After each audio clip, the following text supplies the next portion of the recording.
2, 3, come on!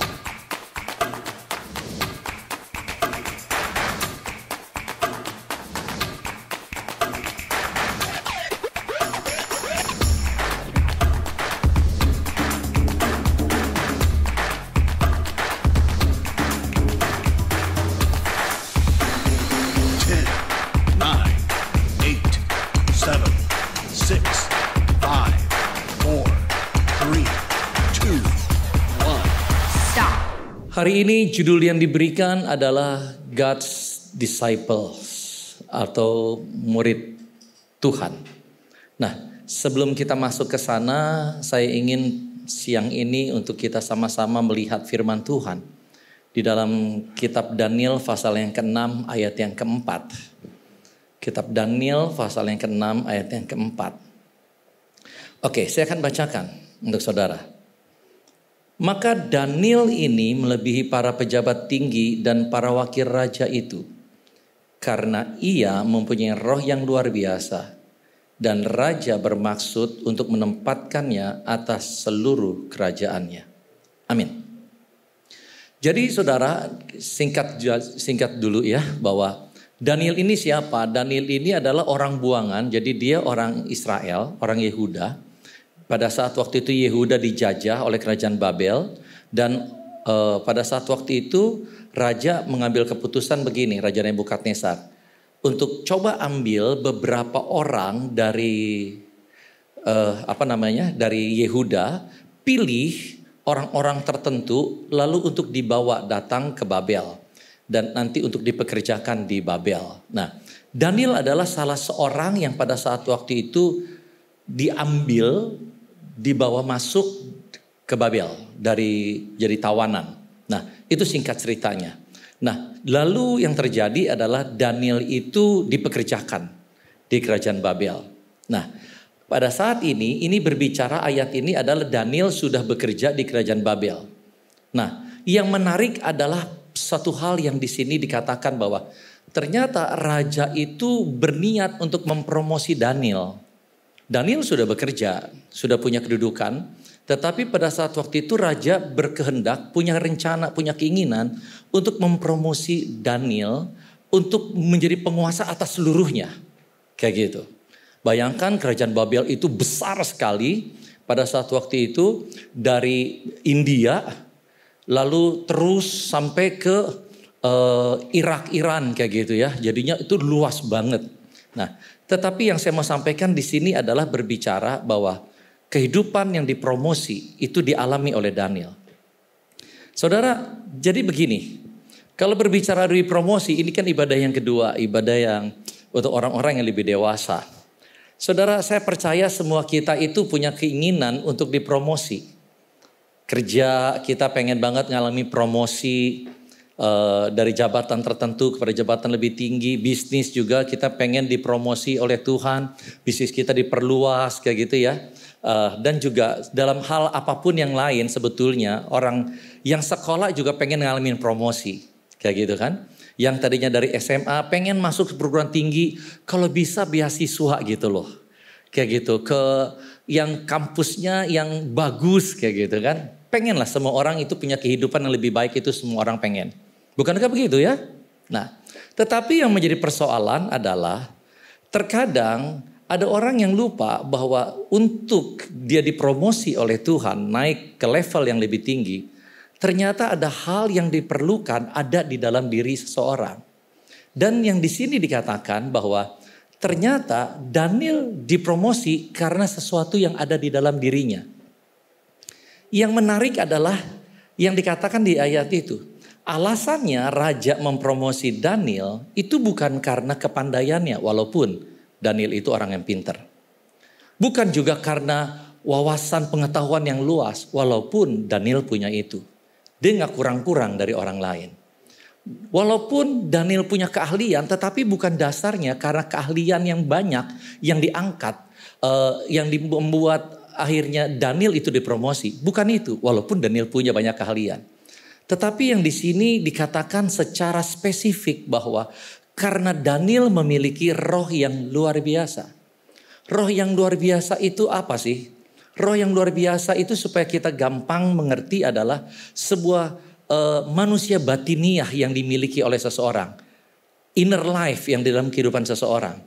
Jadi manusia batiniah Daniel itu yang dikatakan excellent. Di dalam bahasa Inggris ada dikatakan extraordinary, macam-macam. Tetapi inilah yang ternyata yang menjadi dasar kenapa si raja itu mengangkat Daniel itu menjadi penguasa atas seluruhnya. Saya percaya pada saat waktu itu bicara orang pintar banyak banget di Babel. Bicara orang yang punya banyak keahlian banyak banget di Babel. Orang yang punya hikmat juga banyak di Babel. Tetapi yang menjadi persoalan yang pada hari ini yang kita perlu simak, bahwa ternyata yang membuat seseorang bisa mengalami promosi yang datang dari Tuhan. Saya garis bawah itu ya, promosi yang datang daripada Tuhan. Sebab kenapa? Sebab ada orang-orang yang bisa saja mendapat promosi dengan cara yang bukan dari Tuhan. Kayak gitu, sogok sini gitu ya. Akhirnya dipromosi juga sih, kayak gitu. Nah, bukan itu yang dimaksudkan. Nah, ternyata promosi yang datang dari Tuhan itu dialami oleh Daniel karena manusia batiniah yang dimiliki. Nah, saudara, hari ini saya mau ajak untuk kita melihat sebentar lebih jauh lagi. Seperti apa sih ciri orang yang punya manusia batiniahnya yang extraordinary gitu ya, atau yang excellent. Manusia innernya itu yang excellent itu seperti apa cirinya? Nah, saudara, mari kita lihat sebentar. Ada beberapa ayat secara cepat kita akan lihat bahwa ini loh ya gambaran seseorang yang ternyata punya inner life-nya yang dikatakan excellent, seperti yang Daniel miliki. Nah, mari kita lihat sebentar. Ada beberapa contohnya. Di dalam Daniel pasal yang kedua ayat yang ke-16. Salah satu cirinya adalah ternyata orang yang punya inner life yang excellent seperti Daniel, manusia batinnya yang luar biasa, itu ternyata salah satu cirinya adalah orang itu punya inisiatif dalam mengambil tanggung jawab. Daniel 2 ayat 16 dikatakan demikian, ayat 16-nya dulu ya, saya akan bacakannya. Maka Daniel menghadap raja dan meminta kepadanya supaya ia diberi waktu untuk memberitahukan makna itu kepada raja. Jadi begini, pada saat waktu itu raja punya mimpi. Dan raja panggil semua orang pinternya. Dan pada saat waktu itu dikumpulkan, raja bilang begini, tolong kasih tahu ke saya mimpi saya apa dan artinya apa. Jadi pada saat waktu itu semua orang pinter, semua orang bijaksana yang ada di Babel kagak bisa tahu. Karena mereka juga berkata begini, nggak bisa dong. Kasih tahu dulu mimpinya, baru nanti kita terjemahkan. Raja bilang gini, nggak mau. Kalau kayak gitu nanti kamu curang, bisa ngada-ngada. Nah jadinya pada saat waktu itu mereka semua pada nggak bisa dan raja bilang begini, oke, kalau kamu begitu saya akan bunuh semuanya. Semua orang pintar yang ada di kerajaan Babel akan dibunuh. Nah, Daniel dengar berita itu. Semua orang kabur lari.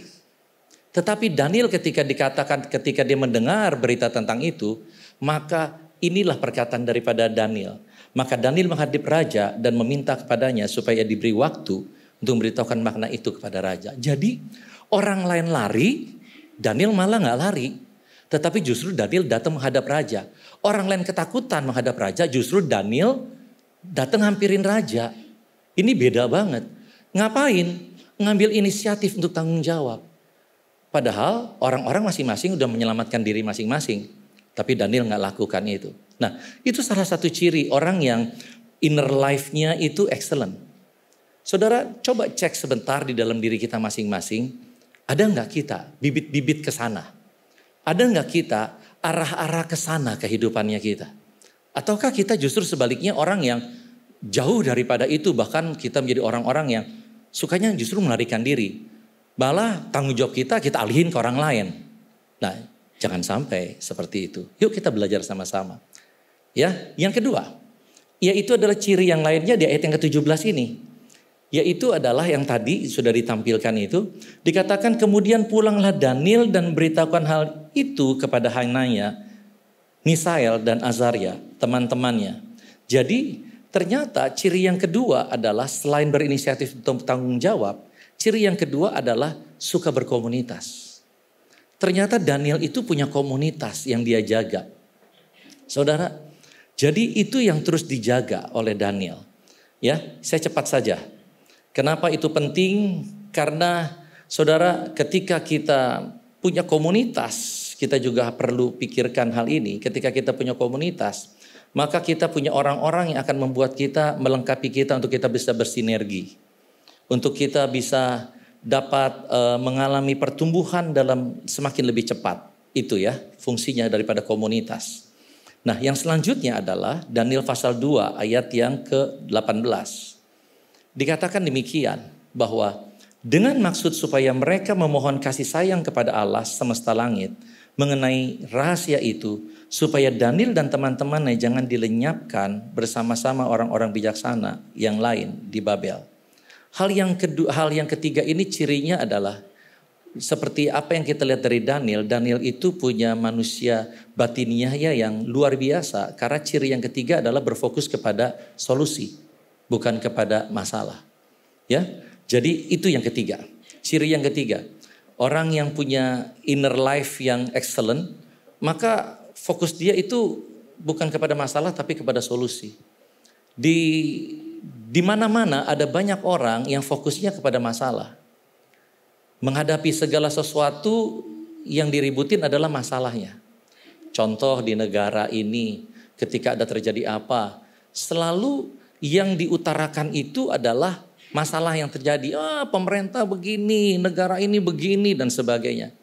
Tetapi saya mau ajak kita seperti Daniel menjadi orang yang berfokus kepada solusi. Saudara, nggak banyak di dunia ini orang yang berfokus kepada solusi bukan kepada masalah ketika dia menghadapi tantangan. Saudara, bagaimana dengan kita? Masalah bisa saja datang terjadi, tantangan bisa saja terjadi. Tetapi ketika kita menghadapi problem, apa yang kita lihat? Apa yang kita usahakan? Apa yang kita ributkan? Masalah atau solusi? Saudara coba renungkan ini. Kalau berbicara mengenai masalah, saudara kalau mau dibilang jauh lebih gampang menemukan masalah daripada menemukan solusi. Betul gak sih? Untuk menemukan masalah kita bisa lebih mudah. Oh karena ini, oh karena ininya, oh karena ininya. Oh karena dia gak bener. Oh karena dia sih itu begitu. Oh karena ini sih, oh karena ini. Tetapi solusi gak semua orang. Tetapi hari ini yuk sama-sama kita belajar seperti Daniel. Yang selanjutnya adalah cirinya. Yang selanjutnya adalah Daniel 1 ayat yang ke-6. Daniel memiliki komitmen untuk hidup kudus. Dikatakan Daniel berketetapan untuk tidak menajiskan dirinya dengan santapan raja dan dengan anggur yang biasa diminum raja. Dimintalanya kepada pemimpin pegawai istana itu supaya ia tidak usah menajiskan dirinya. Saudara, alasan Daniel gak makan santapan raja bukan karena dia ngadoyan babi, atau dia ngadoyan sapi, atau dia ngadoyan sesuatu. Tetapi masalahnya adalah dia gak makan itu karena dia gak mau menajiskan dirinya. Jadi jelas, dia punya komitmen untuk hidup kudus. Yang selanjutnya saudara, supaya lebih cepat lagi ya. Daniel pasal 6 ayat yang ke-11. Dikatakan bahwa demi didengar Daniel bahwa surat perintah itu telah dibuat, pergilah ia ke rumahnya. Dalam kamar dalam kamar atasnya ada tingkap-tingkap yang terbuka ke arah Yerusalem. 3 kali sehari ia berlutut berdoa serta memuji Allahnya seperti yang biasa dilakukannya. Kalimat itu seperti yang biasa dilakukannya. Jadi ternyata orang yang punya inner life yang excellence, manusia batiniah yang luar biasa, itu ternyata adalah orang-orang yang memiliki disiplin rohani, disiplin saat teduh yang baik. Itu yang ciri-cirinya. Jadi saudara, yuk saya akan rangkum sebentar. Seperti apa sih ciri yang dapat kita lihat dari seseorang yang inner life-nya itu luar biasa atau excellent? Yang pertama tadi adalah berinisiatif mengambil tanggung jawab. Yang kedua adalah suka berkomunitas. Yang ketiga adalah berfokus kepada solusi bukan masalah. Yang keempat adalah memiliki komitmen untuk hidup kudus. Yang kelima adalah memiliki disiplin saat teduh. Nah saudara, ini yang semua ciri-ciri ini yang ada di dalam kehidupan Daniel. Kalau kita mau untuk memiliki inner life yang seperti Daniel, yang excellent, maka kita perhatikan ciri-ciri itu di dalam kehidupan kita. Itu menjadi salah satu patokan-patokan dalam kehidupan kita yang mesti kita bangun dalam diri kita. Nah, sekarang yang saya akan lebih maksudkan lebih jauh adalah Bagaimana Daniel bisa punya inner life yang seperti itu? Kok sepertinya saya yakin hebat banget sih orang seperti ini. Inner life yang excellent seperti Daniel yang tadi saya utarakan ada 5 hal ciri-cirinya. Saya yakin itu hal yang gak biasa. Itu hal yang bisa dikatakan orang yang memang hebat. Pertanyaannya adalah kenapa? Kok Daniel bisa punya inner life yang seperti itu? Saudara, ternyata inner life dalam kehidupan Daniel itu tidak terjadi sebegitu saja. Ternyata inner life dalam kehidupan Daniel itu hal yang tercipta karena sebuah proses. Proses apa? Proses pemuritan. Saudara, di dalam Alkitab memang kalau kita telusuri dan juga memang saya juga menelusurinya, memang tidak tertulis dengan jelas siapa yang menjadi gurunya Daniel. Siapa yang memuridkannya Daniel sehingga Daniel punya kehidupan inner life seperti itu. Tetapi kalau kita melihat sejarah pada saat waktu dahulu bahwa proses pemuritan itu terjadi seringkali melalui orang-orang yang bertitel khusus. Ada yang namanya rabi, nabi, pemimpin-pemimpin spiritual, atau juga ada yang melalui namanya orang tua. Nah, saya yakin salah satu yang pasti pemuritan di dalam kehidupannya Daniel terjadi adalah karena ada orang tua yang memuridkan. Saudara, Ulangan pasal yang ke-6. Ulangan pasal 6 ayat yang ke-7. Ini dikatakan demikian, sebuah pengajaran yang Tuhan sebuah pengajaran yang Tuhan ajarkan kepada orang Israel di mana bagaimana orang tua harus memuridkan anak-anaknya. Dikatakan demikian, haruslah engkau mengajarkannya berulang-ulang kepada anak-anakmu dan membicarakannya apabila engkau duduk di rumahmu, apabila engkau sedang dalam perjalanan, apabila engkau berbaring dan apabila engkau bangun. Saudara, jadi ternyata untuk memiliki inner life dalam kehidupan seseorang, nggak ada jalan yang lain selain yang namanya adalah proses pemuritan. Proses pemuritan, saudara, kalau kita lihat sebentar yang tadi saya seperti katakan, bahwa di masa yang lalu itu terjadi ada berbagai macam cara.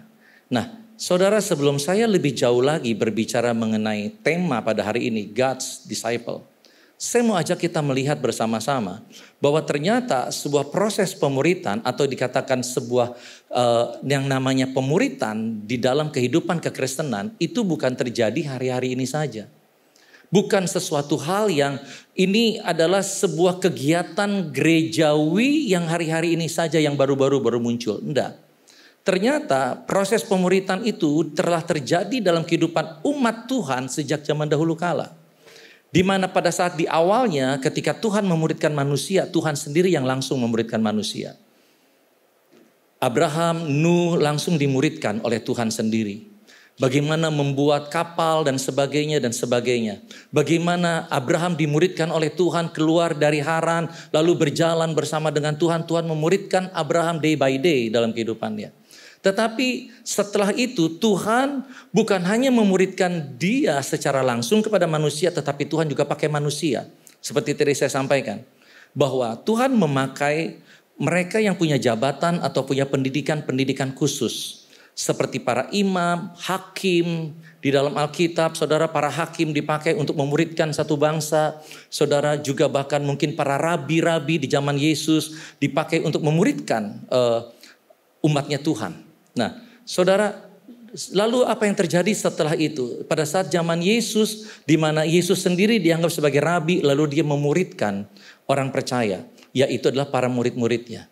Nah, saudara, yang saya mau sampaikan dulu sampai pada titik ini adalah, mari saudara kita melihat bahwa ternyata pemuritan itu adalah sudah ada dari sejak zaman dahulu.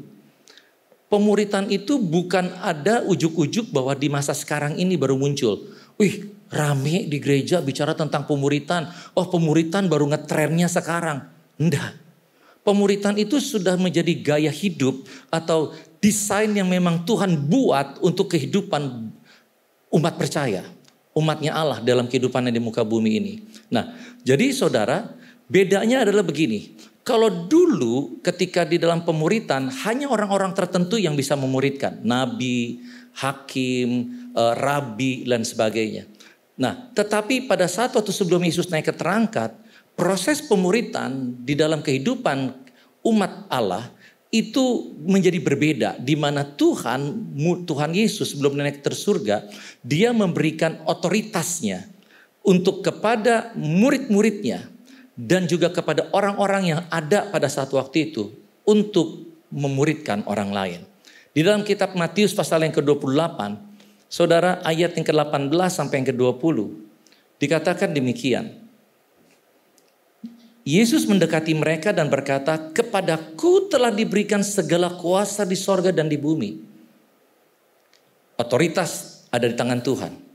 Lalu dikatakan, "Karena itu, pergilah, jadikanlah semua bangsa muridku dan baptislah mereka dalam nama Bapa dan Anak dan Roh Kudus, dan ajarlah mereka melakukan segala sesuatu yang telah kuperintahkan kepadamu, dan ketahuilah, Aku menyertai kamu senantiasa." Artinya otoritas Allah ada padamu senantiasa.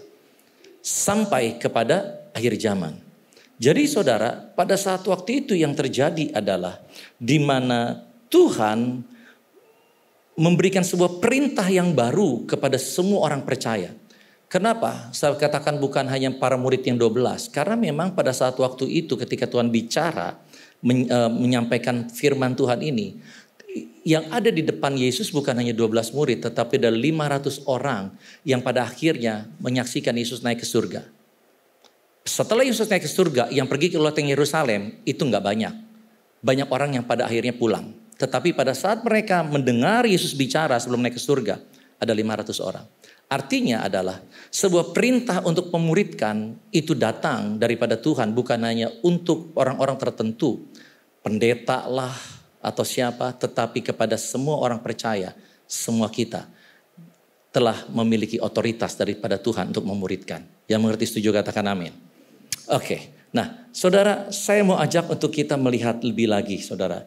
Nah, hal yang menjadi terkadang sebuah pertanyaan di dalam kehidupan kita, yaitu adalah begini, bahwa apakah bisa ya orang yang kalau nggak sekolah seperti rabi kayak gitu, atau nggak punya jabatan tertentu seperti panggilan khusus nabi kayak gitu ya, atau rasul, bisa ya untuk memuridkan? Saudara, tentu jawabannya adalah bisa. Kenapa bisa? Karena gini, prinsip pemuritan yang Tuhan Yesus ajarkan yaitu adalah begini. Ketika kamu menerima sesuatu kebenaran firman Tuhan dari seseorang, maka ketika kamu menerimanya, kamu melakukannya dan belajar melakukan terus sambil kamu membagikannya. Itu prinsip pemuritan. Jadi kenapa bisa? Karena kita bukan cuma jadi calo yang cuma denger, oke, lalu sampein. Tetapi kita belajar untuk menerima, mengerti, dan kita belajar mencoba untuk melakukannya. Apakah mungkin masih belum sempurna? Ya, bisa.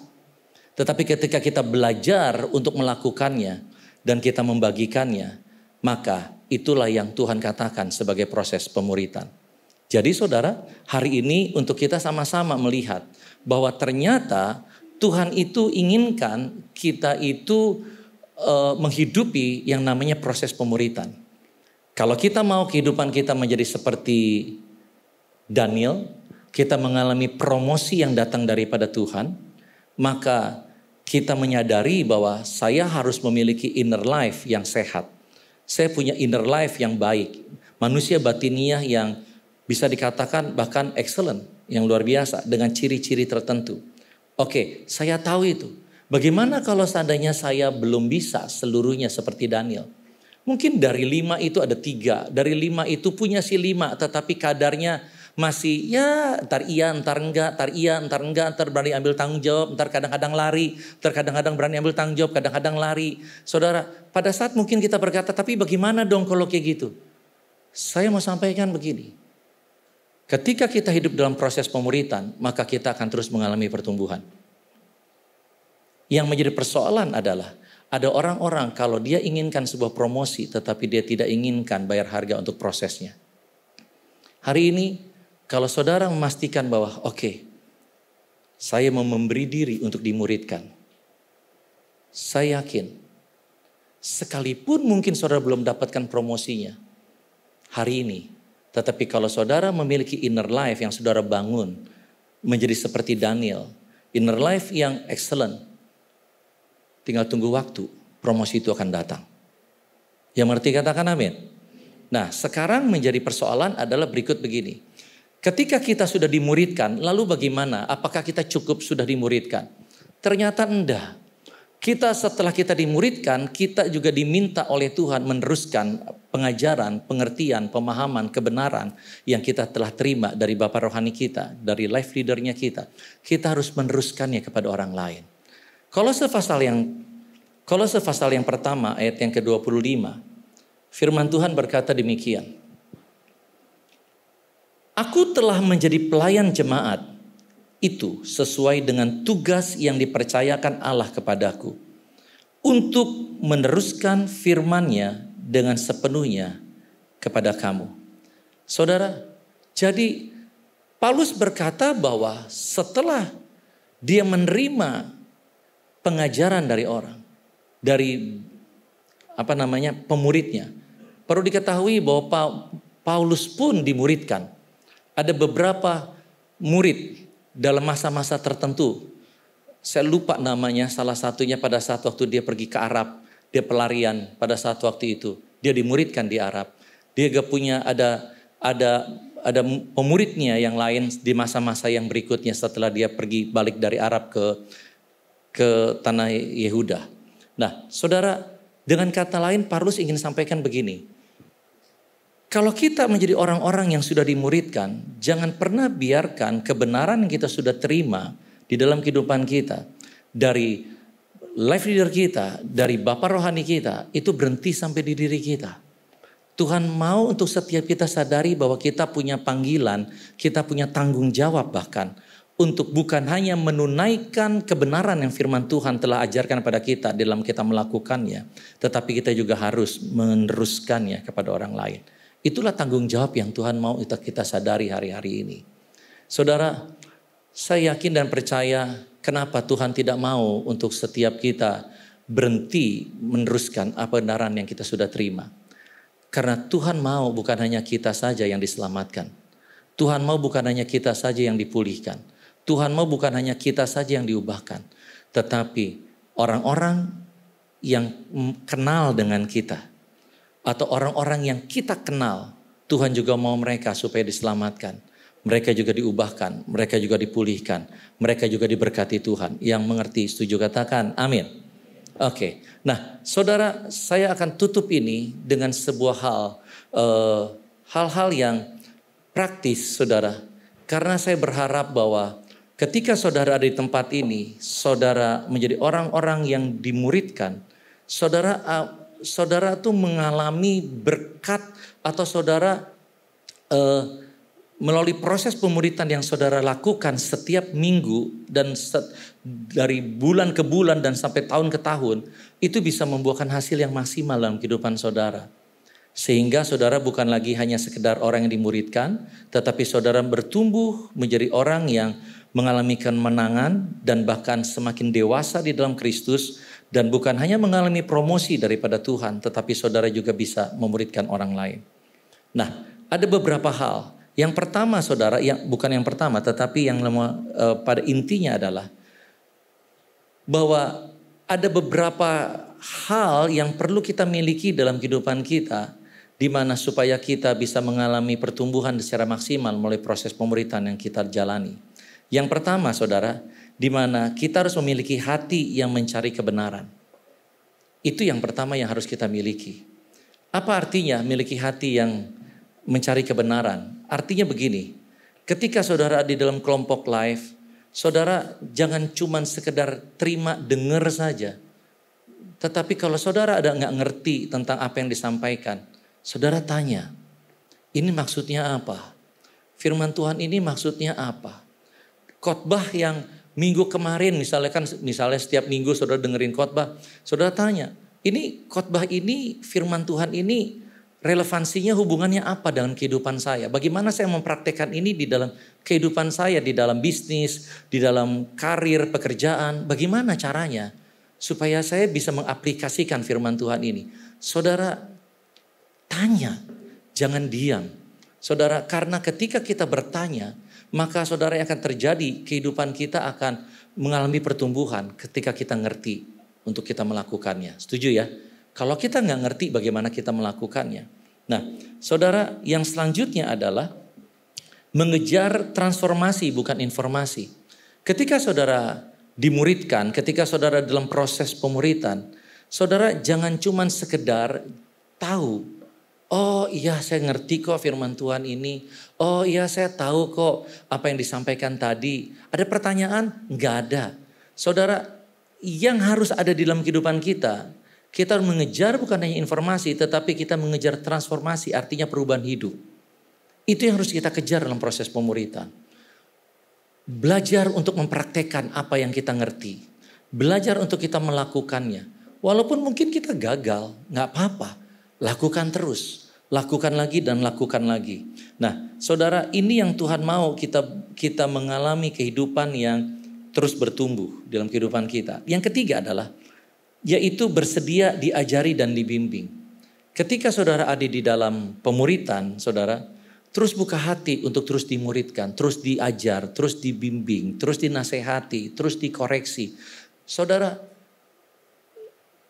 terkadang ada orang-orang nggak suka ketika kehidupannya dibimbing, diarahkan, dinasehati, bahkan terus-menerus dipantau untuk pertumbuhan kerohaniannya. Mereka menjadi risih, mereka menjadi berkata, kok hidup saya kok dicampuri, merasa hidupnya diatur dan lain sebagainya.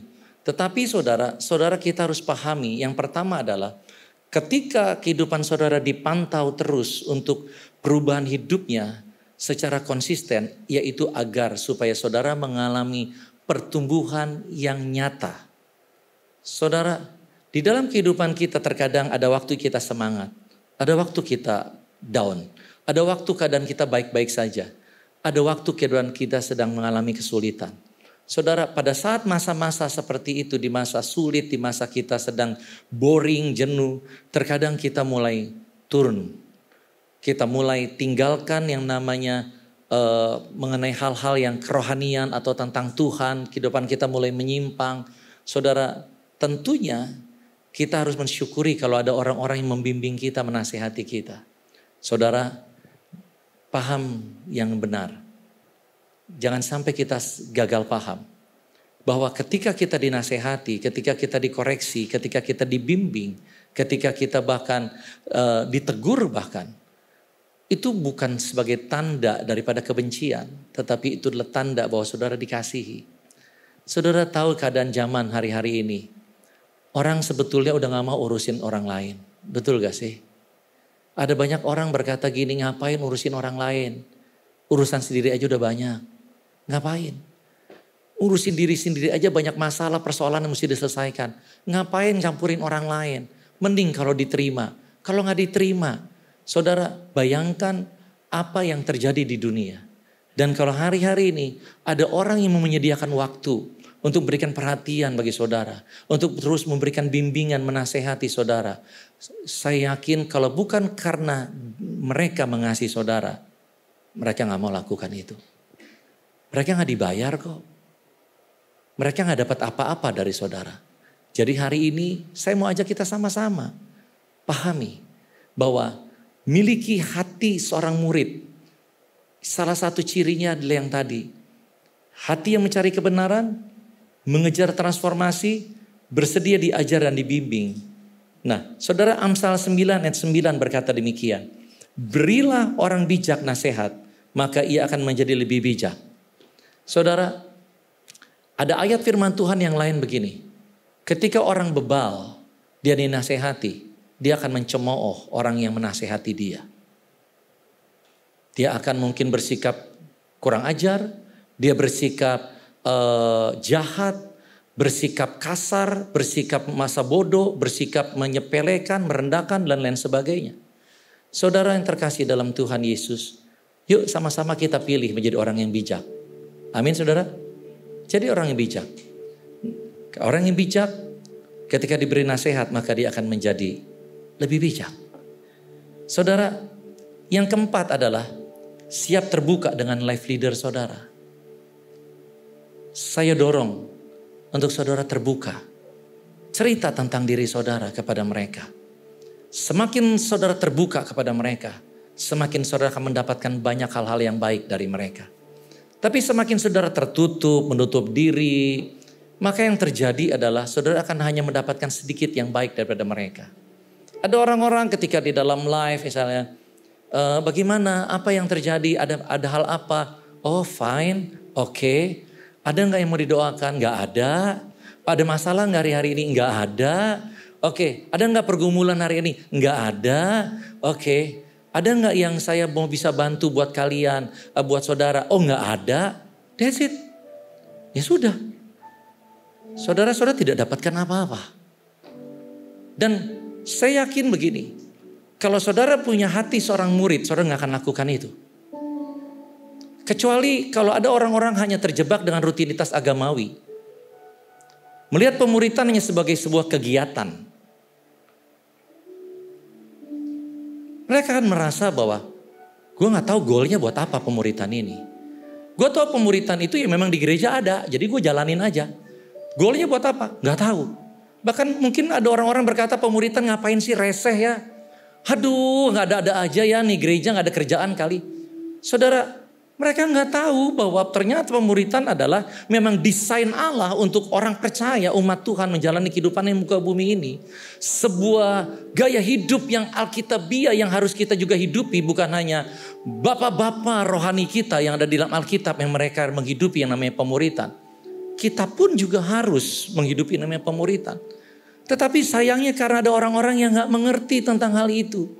Sehingga mereka melihat adalah pemuritan sebagai sesuatu hal yang menjengkelkan, ngebosenin, sesuatu hal yang kayaknya buat apa sih, sia-sia kayak gitu. Tapi saya percaya ketika saudara punya hati seorang murid yang tadi saya sudah sampaikan yang ada di sana. Saya yakin proses pemuritan yang saya jalani akan berbeda. Yang terakhir adalah terlibat dalam komunitas life. Saya akan bacakan ini. Artinya begini, terlibat dalam komunitas life. Semakin banyak saudara terlibat akan membuat saudara akan semakin cepat alami pertumbuhan kerohanian dan karakter. Ini yang saya tulis. Misalnya saudara terlibat untuk melayani sesama anggota. Bantu mengingatkan teman-teman kita yang lain. Mengingatkan untuk beribadah, mengingatkan, saling mengingatkan untuk membangun disiplin rohani saat teduh dan lain sebagainya. Atau juga mendoakan mereka. Atau juga melayani mulai dalam hal ketika live sebelum kumpul biasanya ada snack, ada makanan. Saudara bantu untuk melayani saudara yang bisa bagikan. Gak usah nunggu live leader saudara ambil lalu saudara tinggal ya. Tetapi saudara bisa aktif mulai terlibat. Dan jangan lupa satu hal. Untuk terlibat dalam komunitas live. Saudara, untuk saudara meneruskan kebenaran firman yang saudara terima di tempat ini. Saudara bagikan kepada teman-teman saudara. Matius 28 ayat 19 dengan kata, pergilah dan jadikanlah segala bangsa muridku. Saudara, ada sebuah kata yang berkata adalah pergilah. Maksud daripada perkataan pergilah ini, yaitu adalah untuk saudara tidak menunggu orang datang dari luar ke dalam gereja untuk baru dimuridkan. Artinya pergilah adalah saudara diminta untuk bertindak aktif dengan sengaja. Bahkan dengan penuh semangat untuk menjangkau orang-orang yang ada di luar gereja. Untuk dibawa datang kepada Tuhan. Ngapain? Untuk beribadah? Sangat dangkal kalau kita cuma sekedar untuk bawa mereka sekedar ibadah. Tetapi biarlah kita bawa mereka kepada Tuhan. Bagi mereka yang belum percaya Tuhan, mereka boleh diselamatkan. Dan mereka yang sudah percaya Tuhan, mereka boleh dimuridkan. Hari ini saudara, saya mau ajak setiap kita menjadi orang-orang yang dimuridkan. Kita masuk dalam proses pemuritan lebih jauh lagi. Jangan berhenti untuk menjadi orang yang menerima pengajaran, dibimbing, dituntun, diajar dan lain sebagainya. Tetapi mulai bertindak meneruskan kebenaran yang kita sudah terima di tempat ini kepada orang-orang yang kita kenal. Teman-teman saudara membutuhkan saudara. Mereka membutuhkan pengertian pengajaran yang saudara miliki di tempat ini. Mereka banyak orang di luar sana, mereka gak tahu bagaimana caranya harus menghadapi kehidupan yang sulit ini. Saudara, ada banyak orang yang depresi, down, karena mereka gak tahu bagaimana harus meresponi keadaan yang ada. Tapi hari ini saya percaya di tempat ini Tuhan akan pakai setiap kita menjadi orang-orang yang bukan hanya dimuridkan, tetapi juga boleh meneruskan pemuridan yang kita terima untuk membangun kehidupan orang lain. Amin. Terima kasih sudah menyaksikan serial pengajaran kami hari ini. Dan jangan lupa untuk subscribe channel YouTube Next Gen supaya teman-teman bisa mendapatkan notifikasi dan informasi terupdate mengenai serial pengajaran kami yang lainnya. Dan untuk kamu yang belum memiliki komunitas atau baru pertama kali menerima Tuhan Yesus sebagai Tuhan dan Juru Selamat, yuk join dan gabung di Next Gen. Kita sama-sama beribadah, bertumbuh, dan belajar untuk hidup lebih lagi bagi Tuhan. Sebelum kita akhiri, mari kita bersatu di dalam doa. Tuhan, terima kasih untuk hari ini, untuk kesempatan yang Kau berikan. Kalau kami sudah mendengarkan firman-Mu, biarlah firman-Mu bisa tertanam, bertumbuh, dan berbuah di setiap hidup kami ya Tuhan.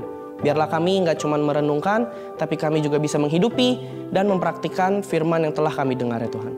Terima kasih, di dalam nama Tuhan Yesus kami telah berdoa dan mengucap syukur. Haleluya, puji Tuhan, amin. Sampai jumpa teman-teman, dan Tuhan berkati. Bye.